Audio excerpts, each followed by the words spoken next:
Hello everyone and welcome back to the Mummy Means Business podcast. I'm so excited that I've had 10 amazing women interviewed this series, and this episode is actually the last episode.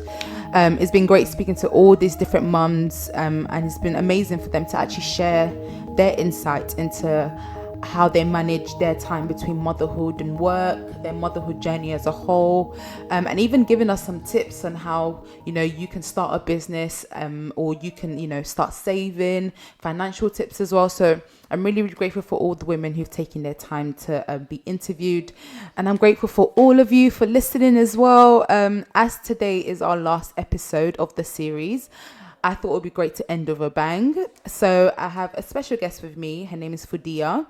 Fudia is a mum. She's a lawyer, a public speaker, and just an all-round boss.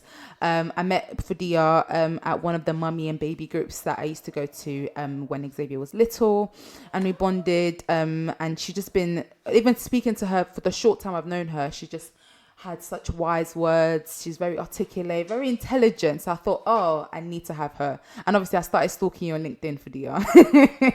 I don't know if you've seen, this person has been viewing your profile, because everything you post, I'm like, this is really interesting. Even today, you posted about the woman who was speaking about something about the politics. Samira Ahmed, that BBC lady, yeah. Saying that she's paying less about basically the pay gap between men and women. And actually that's something that we were even speaking about yesterday. So anyways, it's been great having I'm really excited to have you today, and thank you so much for your time. Thank you. Well, thank you for having me. Of course. So before we kind of jump straight into the whole work side of your life, how has motherhood been for you? Like, do you think now, being a mum, do you think that you're the mum that you thought you would be before you had kids? I think for me, motherhood is this great learning curve. And I know you're probably too young to remember this TV show, but there was a TV show called The Real World. It was like one of the first reality TV shows on. Yeah, I used to watch it back in, and I shouldn't have watched it at my age, but I did. Well, they had a tagline saying, "You think you know, but you have no idea." And I think that perfectly sums up motherhood. So I had a lot of ideas about what motherhood and being a mother meant.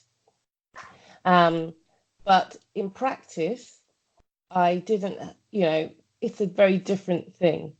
The sleep deprivation. I know that you're blessed that your son's quite a good sleeper, but my daughter is not the greatest sleeper. And the exhaustion, for example, I thought that I wouldn't let her, she still sometimes uses my boobs for comfort.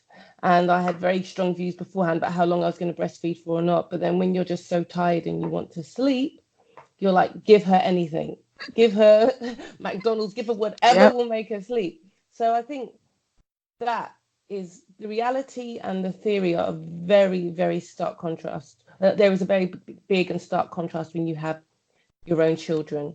And for me, I think the biggest thing is it's easy to have all these views when you can hand them back and you're rested. Mm-hmm. But when you're not rested and it's 365 days a year, that's when, for example, I'm just for the last 4 weeks been back at work, and it's been a lot. My daughter's been ill quite a few times due to starting nursery.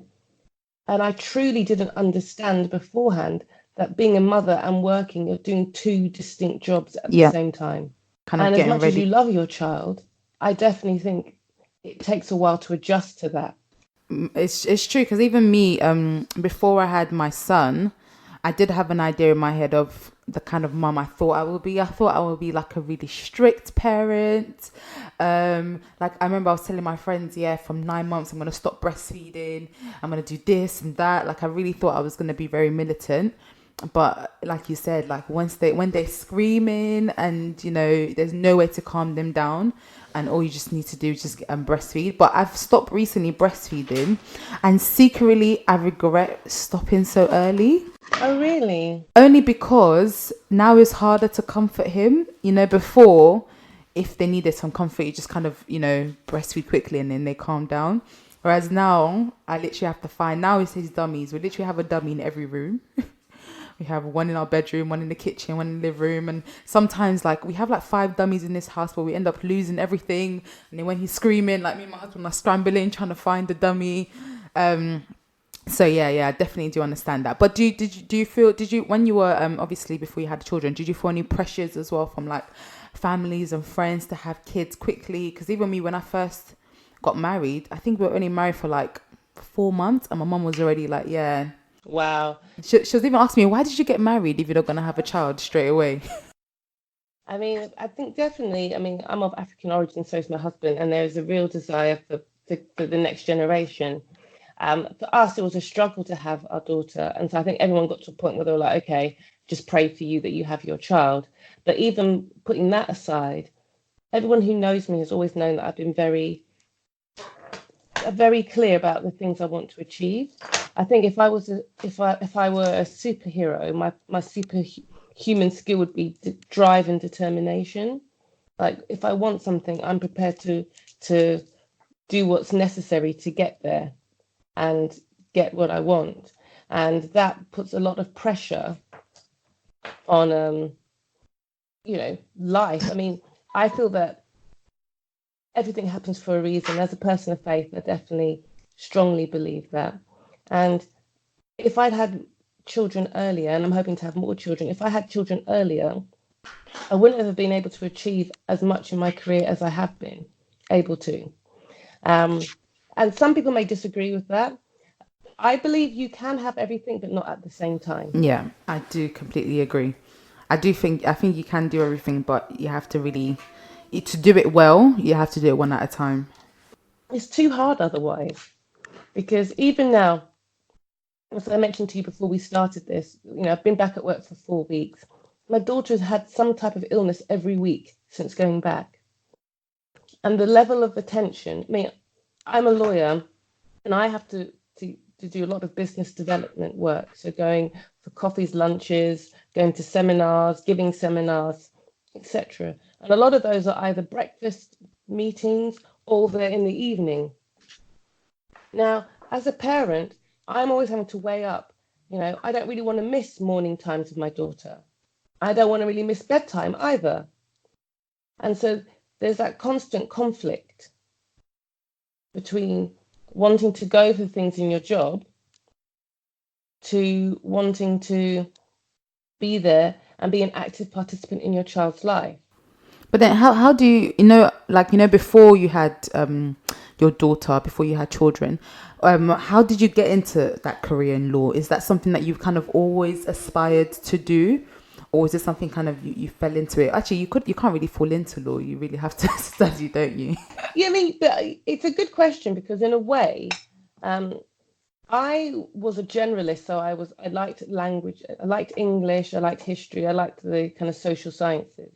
And I did my A levels and I talked about doing law beforehand, but when it came to choosing where to do my degree, etc., I became really interested in things like marketing or politics, or studying English literature.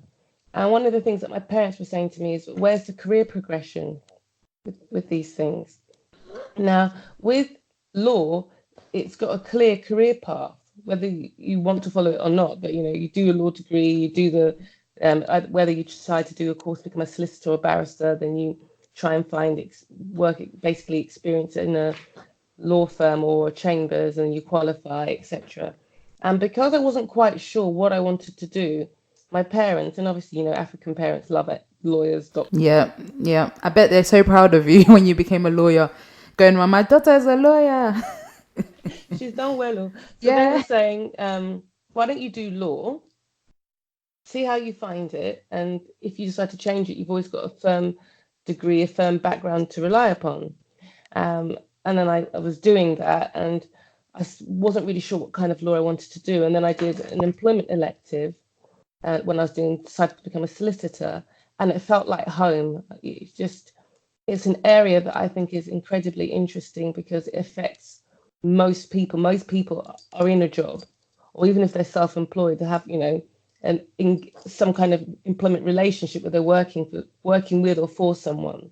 And so it, I'm very popular at parties and events. People are like, actually, I'm having this problem at work, blah, blah, blah, blah, blah. So I like the fact that it's something that I'm passionate about, but I actually feel that I can help people. Because there are other areas of law which are far more financially rewarding, but like being a corporate lawyer, and I did a few seats in that, it just didn't appeal to me because I didn't see how I was helping the individual in the way that I am as an employment lawyer. Whether I'm acting for a company or an individual, there's still a person that is relying on your advice. And so for me, I kind of fell into employment law, but I followed the breadcrumbs about becoming a lawyer, always with one mind saying, maybe I want to do something else. And then actually found that I really enjoy what I do.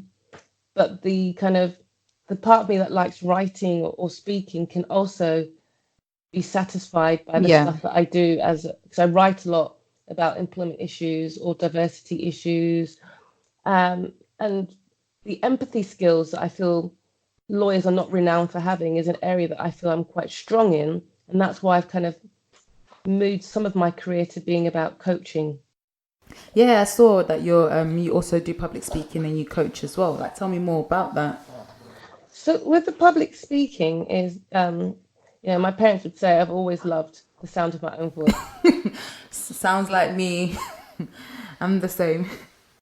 If some people it's like pulling teeth and they can't stand it, and other people it's an enjoyable thing to do. So for me, that's how I felt about it. That it just felt natural and comfortable speaking to people about issues that I nerdily find very exciting. So, for example, I think we mentioned it before we started recording about that case with the BBC and the equal pay claims going on. And at the moment, and that was looking at the gender pay gap, but I'm writing an article at the moment about the ethnic pay gap. And for example, one of the statistics that I found very interesting was that UK Black African um, workers are paid 7.7% less than their white counterparts, even with the same education and occupational characteristics. So even if got degrees, gone to the right, they're still paid 7.7% less on average. And for me, I think those are topics that we should be talking about and looking at and exploring.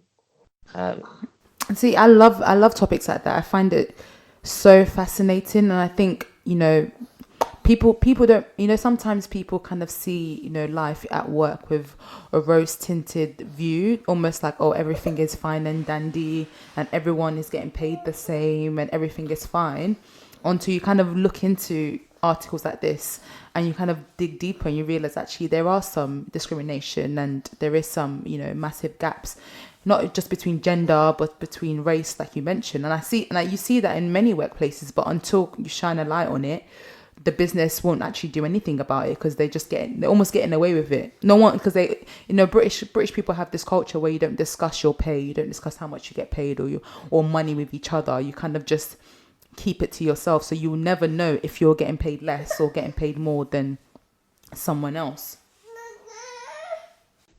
Part of the problem with, for example, the ethnic pay gap and the gender pay gap is that sometimes it's not even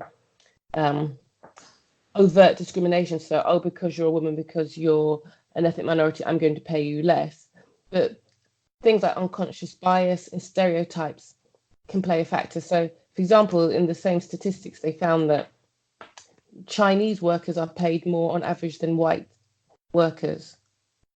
The stereotype about Asian people being intelligent Yeah. is obviously helpful in that scenario. So it's the problem with the reason why I like employment law, the things that I look at, is because they're really complex and there's no easy answer. And for some people, they're like, oh gosh, that's a brain ache. But for me, I think, the more that people talk about it, the more that we'll just naturally start to look at different ways of resolving those issues. So for me, the public speaking kind of naturally came out from the work that I do and then speaking about it. Whereas the coaching is more, I'm really into psychometric tests. I don't know if you've ever done any like Myers-Briggs or No. there's one that's quite popular called it's called by Insight called the colors, and you're either red, yellow, green, or blue. I might take that test after. Yeah, send me the link. I became a practitioner in two types of psychometric tests because I think, as an employment lawyer, that most employment disputes happen because of interpersonal issues. So, as an example, when I was doing the training to be a Myers-Briggs practitioner, we had to talk about our preferences about things. And a lot of the introverts were saying how exhausting it is being around people who are quite extroverted, because as an extrovert would say something and they're thinking about it, at the point where they're just about to respond, the extrovert has mentioned something else. So then they're thinking about what the new thing the extrovert has said. And then as they're about to respond to that, the extrovert says something else. And it really made me think about when I'm working with other people. I'm an extrovert, and I get excited. So when I'm talking about things, I'm like, oh, this and if someone's quiet, I think maybe that topic didn't hit the way I thought it was going to hit. Okay, let me pivot and raise something else, because I'm trying to find a commonality with that person. I'm trying to find something that's interesting to them to talk about. But actually, for somebody who's of introverted persuasion, that could be just like mental overload. And it's just one thing, you're saying this, and they're like, Just oh my gosh, we have to be quiet. And it's those things you think about in the workplace.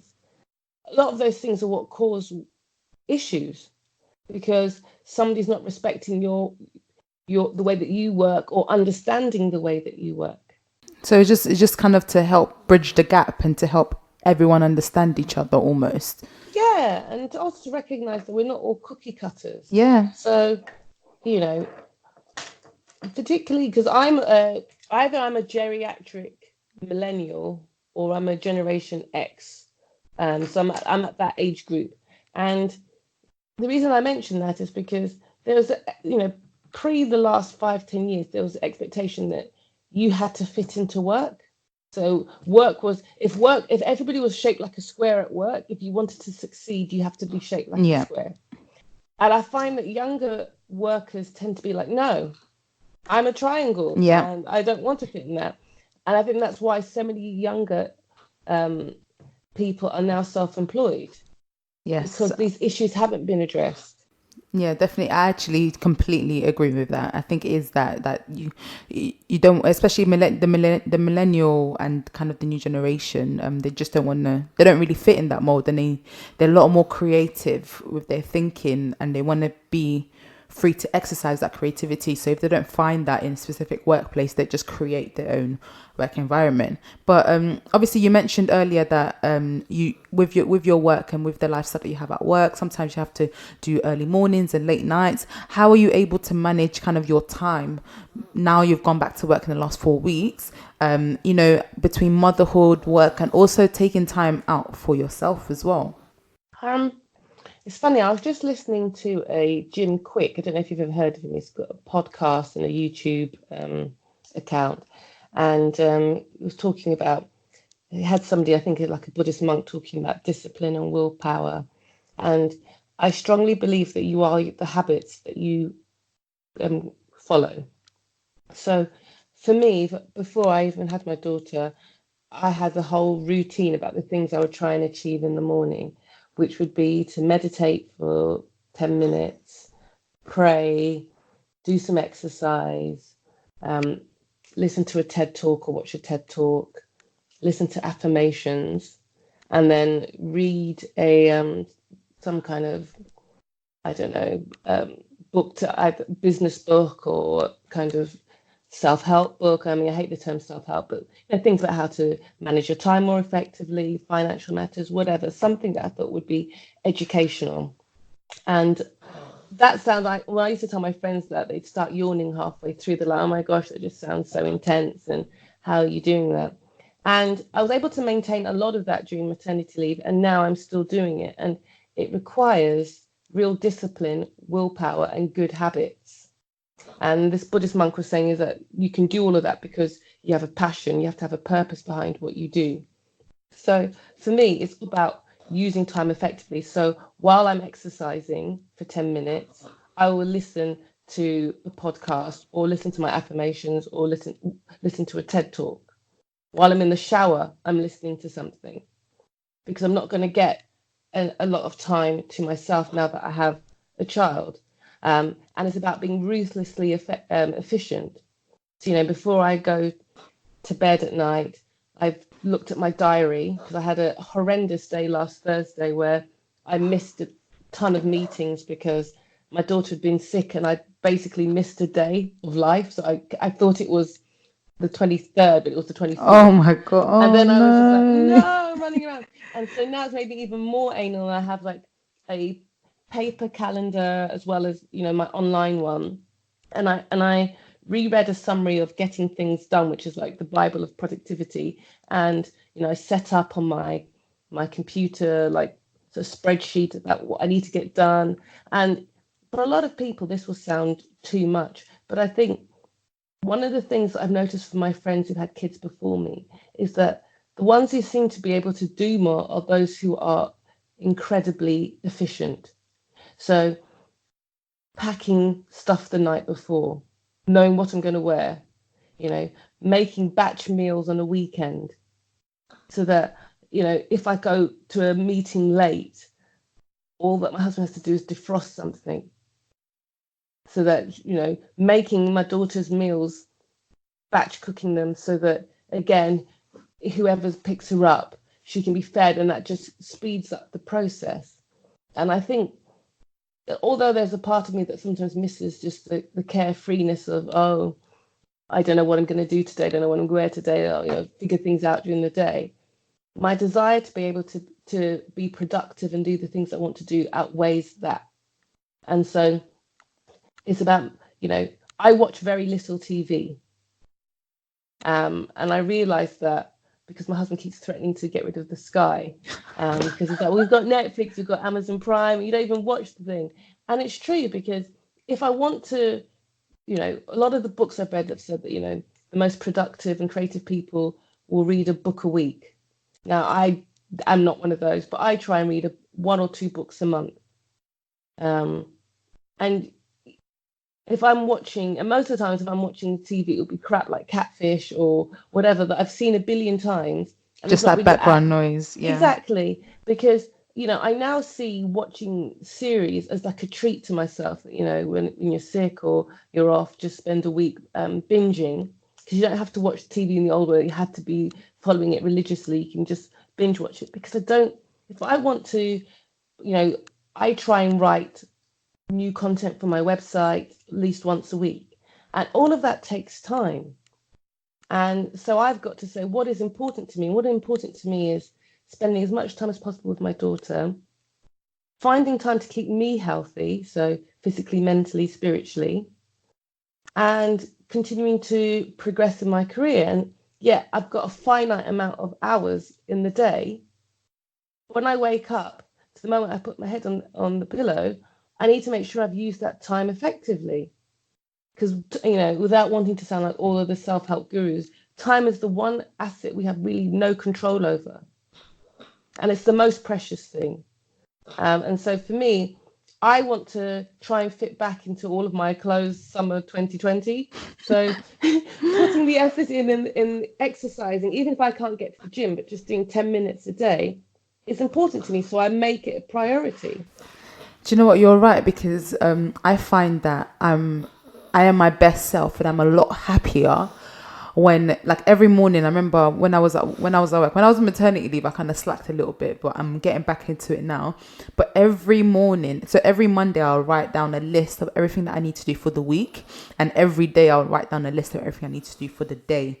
And I liked writing it on physical paper, even things like, praying in the morning, making sure I do something for my son, making sure I check on my work Instagram, updating my website, all of that things. And I liked ticking things off or crossing things out. Like, I really enjoyed that aspect of it.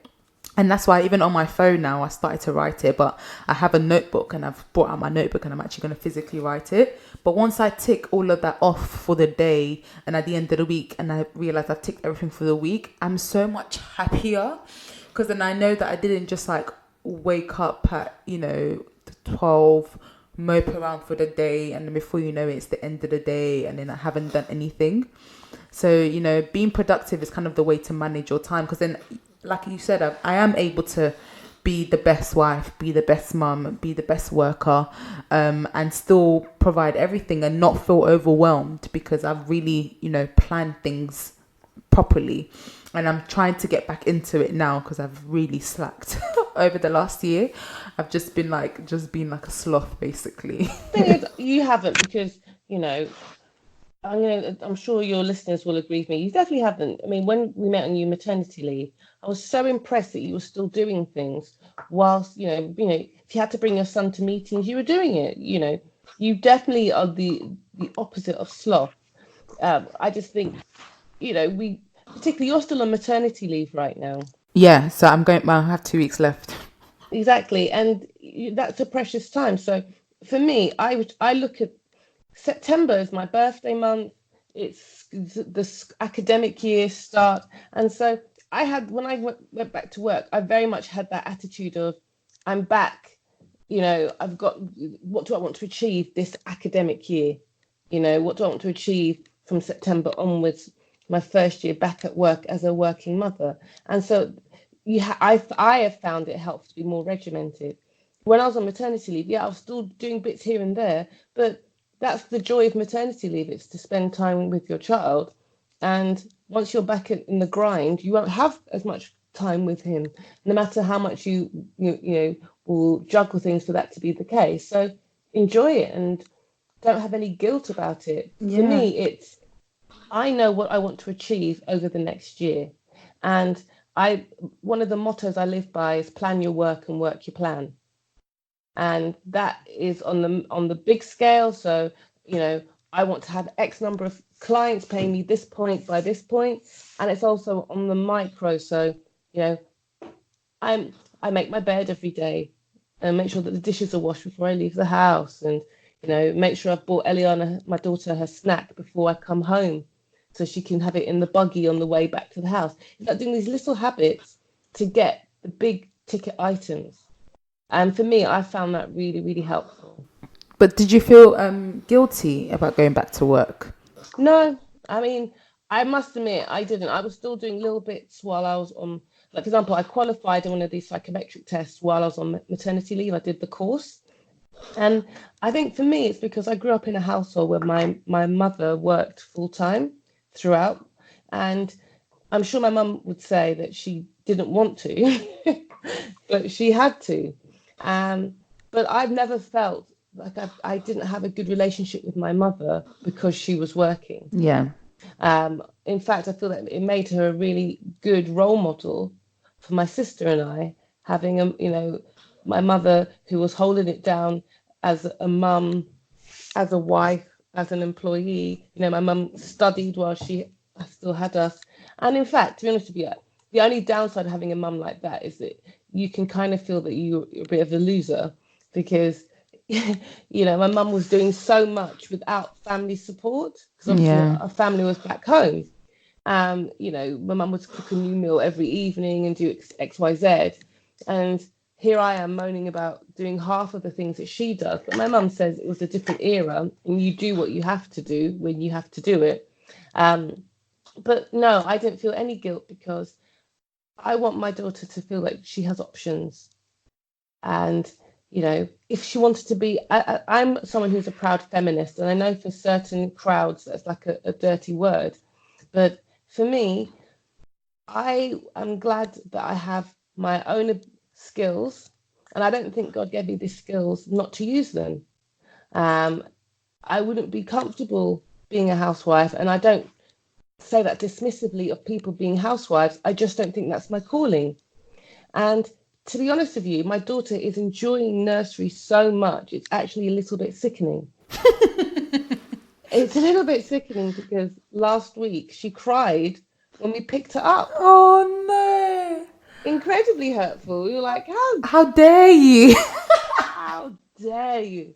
So, but to me, that just goes to show that, all this angst about, the nursery we send her to is amazing. They had an African musician come in last week for African History Month. Um, from a lovely guy from Senegal who was playing some traditional African instruments. They've had a ballet dancer. They had owls come in. We've got a fire brigade coming next week. These are things that, by towards the end of my maternity leave, I was struggling to find good things for my daughter to do regularly. Because you go to a class, it's an hour, and then you may sit and you chat with other mums or dads, and you have some food, and then you're like, okay, gotta go. Whereas in nursery, even the way her nursery's set up, it's got so many toys and things for her to play with, and other children. So her development skyrocketed as soon as we started nursery.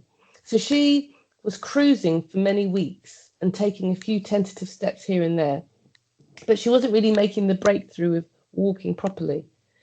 She was at nursery. About 3 days later, she started walking just confidently. And that's because she wanted to keep up with the other kids. Mm-hmm. So I think, for me, I'm blessed with the fact that I'm confident and comfortable with the childcare arrangements. The time I have with my daughter is quality as well. Sorry, you going? No, I think we're actually kindred spirits because, yeah, I feel exactly the same. I do not feel guilty about going back to work at all. I think, while I was on maternity, I was working anyways. I had a PR company and I had some clients that I was working with. So it kind of, I wanted to kind of still exercise my brain. I didn't want to, I think especially because with PR, things change so quickly and I wanted to keep up with the changes. I didn't want it to be like I'm off for a year and all of a sudden there's a new social media platform and I have no idea how to use it. And then now I'm going back to my full-time job and I'm really excited. And I think it's the same with your daughter and Xavier. Xavier loves children. He loves other kids. Like he loves just being around, like he likes being around me, but not so much. Like he can happily walk off and go and play with like someone that he's never met and, enjoy and have that for a few hours. So I think nursery is actually going to benefit him a lot more than I thought it would. And I think, like you said, like Eliana's doing, I think he's going to thrive. And you see, when kids are around other kids, they want to copy them and they want to do what they're doing. Because even him, like he wasn't walking before. And then one of his, my friend's son, who had her son same time as Xavier, he was walking so confidently. And one day Xavier saw him. And then when we got home that day, he just got up and just started walking. Like he just wanted to do what the boy was doing. So yeah, I definitely think he's gonna thrive, and I'm excited as well. I'm a feminist as well. I really, even before I got married, I've always been someone who wanted to achieve so many different things. I have like a book of the achievements that I want to have in the next 10 years, like in terms of business wise and opportunities that I want to explore, and even traveling and working in different countries. That's all of these things I wanted to explore. And even before I got married, I told my husband, I was like, yo, this is my plan, isn't it? So I'm happy to have kids, but I'm not trying to be a stay-at-home mom. I really want to work. I want to have multiple businesses. I want to have multiple ventures. I want to be financially free, by the time I'm 50. So this is what I wanted to, this is what I want to do in order to get to this point. And thank God that he has the same mentality and has the same drive as me. So we kind of bounce off each other. So yeah, and I do believe that, my mum was a full-time worker as well. Me and my sister, we had quality time with her. We didn't feel like she wasn't around, but she was studying, she was at school, and she always put in us to have your own income.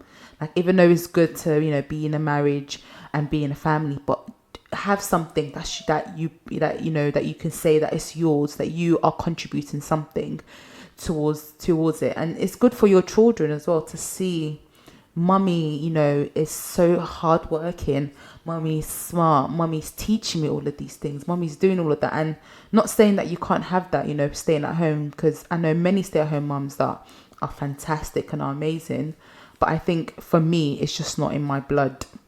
It's not in my blood. It's not even in my blood to work for somebody. Like, I was meant to be my own boss, I think, from a young age.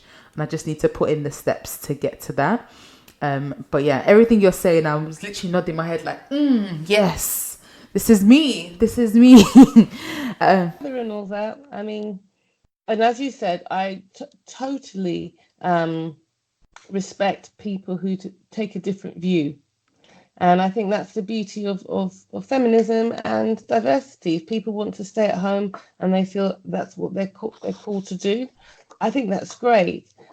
For me, I think I would go stir crazy, and I think it'd make me a worse parent because I think that I would feel unfulfilled. And I think that's the main thing. I think if the parents are happy, then it will obviously translate to the child being happy. Yeah. But it's been great having you on this podcast. You've been so refreshing. Before you go, just one more question. If you had to give an advice to a mum who, wants to either get a career in law or wants to be a public speaker or a coach or something similar to what you're doing, what advice would you give them? The advice I would give them is to spend some time really thinking about what it is they want.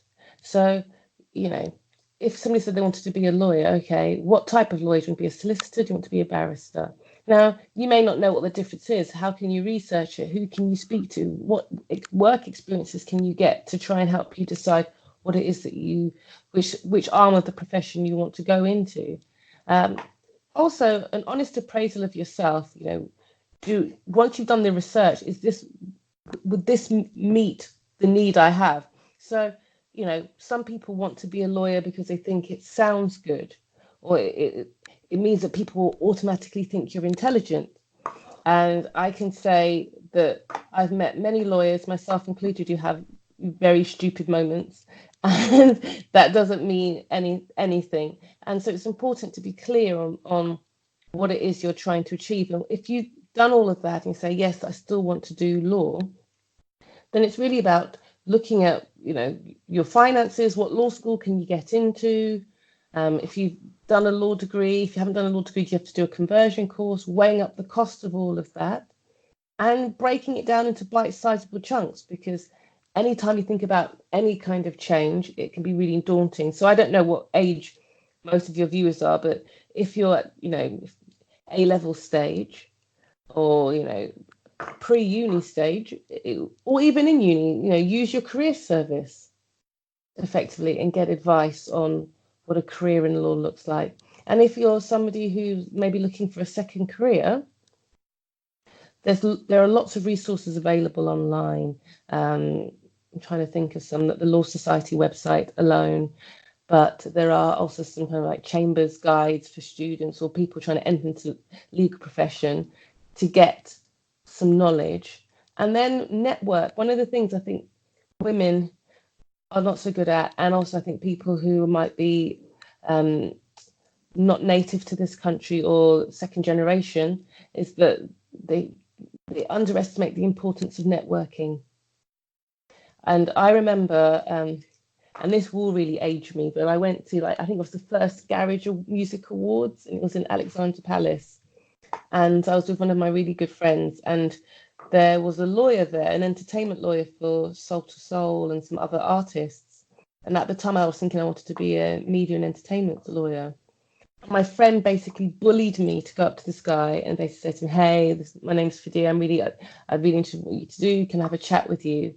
And then I subsequently met him, arranged a meeting, coffee, met him, and he gave me some advice. And no, it didn't lead to an immediate job offer, but it taught me a skill, which is don't ask, don't get. Mm. And putting yourself out there and asking people is an invaluable skill. As a lawyer, as a partner who has to get work, if I were too shy, I would not get any work. I literally sometimes had to be like, if somebody ignores your email, give them the benefit of doubt until somebody says to me, "Look, I'm not interested." I'm like, "Okay, cool."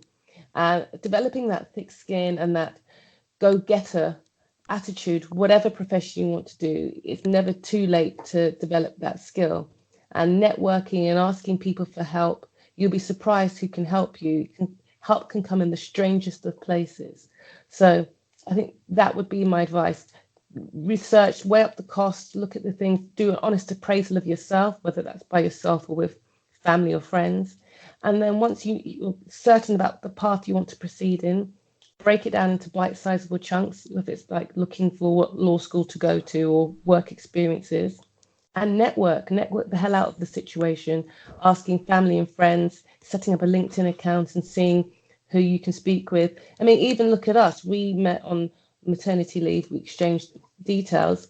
Now I'm doing your podcast, you know, I might have somebody who has a need, and I'll be like, I know somebody. You might know Yeah. somebody who has an employment need, and that is how you get out there. But it requires, I didn't know you before we went to that baby class, but if we hadn't said hello to each other, this never would be. And Yeah. that's what I basically mean about kind of being a go-getter and making opportunities happen for yourself. Definitely. And I think it is true. If you don't put yourself out there, how will people know what you're doing and how people know what you're about? So even me, like I can put myself out there, but sometimes I can be a bit shy depending on the situation. But I have to learn to kind of just, especially if you have a business that need clients, Mm. you need to be able to just let them know what service you can offer, and you will be surprised where you can find new clients. But yeah, thank you so much for all your amazing advice and your wisdom, Fudia. It's been great having you on board, and thank you all for listening and taking time out to listen to this series. Like I said, this is the last episode of this series, and we'll be resuming for series 3 in 2020. So make sure you subscribe. The podcast is available on all music platforms, so like Spotify, SoundCloud, Apple Podcasts, and Podbean. So make sure you subscribe so that you're able to get a notification when we have new episodes coming out. But yes, thank you so much. You've been so amazing, and I'm really grateful for your time. Thank you so much. Bye. Bye.